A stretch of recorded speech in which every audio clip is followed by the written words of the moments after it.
नमस्कार. छावा सिनेमा प्रदर्शित झाला आणि सगळा हिंदू समाज छत्रपती संभाजी महाराज, छत्रपती शिवाजी महाराजांवर नितांत प्रेम करणारे सगळे अचानक एकवटले. हिंदूंना एक होण्यासाठी काहीतरी कारण लागतं. आपण सगळे एकवटलो, सिनेमा सुरू झाला, खूप सिनेमा चालायला लागला आणि त्याच्यावर वादविवाद सुरू झाले. मग ते गणोजी शेरुख्यांचे आत्ताचे जे पुढची पिढी आहे त्यांनी आक्षेप घ्यायला सुरुवात केली. मग दोन्हीकडनं वाद प्रतिवाद सुरू झाले, मारामाऱ्या सुरू झाल्या, भांडण सुरू झाली. या सगळ्या भानगडीमध्ये एक गोष्ट मात्र राहूनच गेली की औरंगजेबाने छत्रपती संभाजी महाराजांचे अनन्वित अत्याचार करून जे हाल केले, अनन्वित म्हणजे क्रूरतेचं शेवटचं टोक ज्याने गाठलं, तो औरंग्या मात्र बाजूलाच राहिला.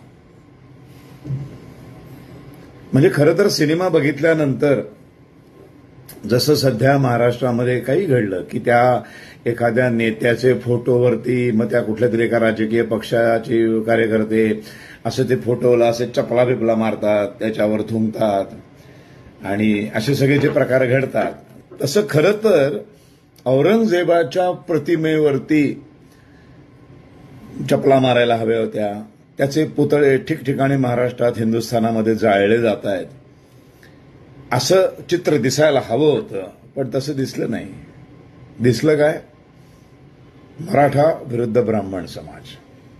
मग हे म्हणणार की आमचे पूर्वज असे नव्हतेच, तुमच्या ब्राह्मणांनीच संभाजी महाराजांना मारलं, शिवाजी महाराजांना मारलं. मग ब्राह्मण म्हणणार की नाही, आमच्याकडे फक्त 2च होते, 4च होते, तुमच्या मराठ्यांनीच सर्वात जास्त शिवाजी महाराज आणि छत्रपती संभाजी महाराजांचं नुकसान केलंय, तेच जास्त गद्दार होते. मग ते म्हणणार नाही नाही नाही नाही, तुम्ही ब्राह्मणानेच सत्यानाश केला.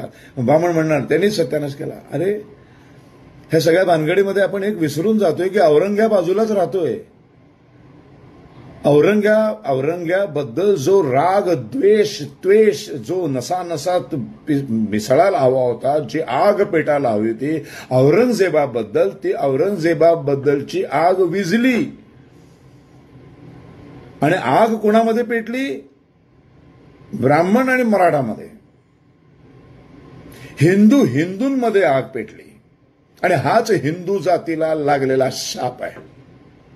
कधी विचार करणार आहोत आपण? कधी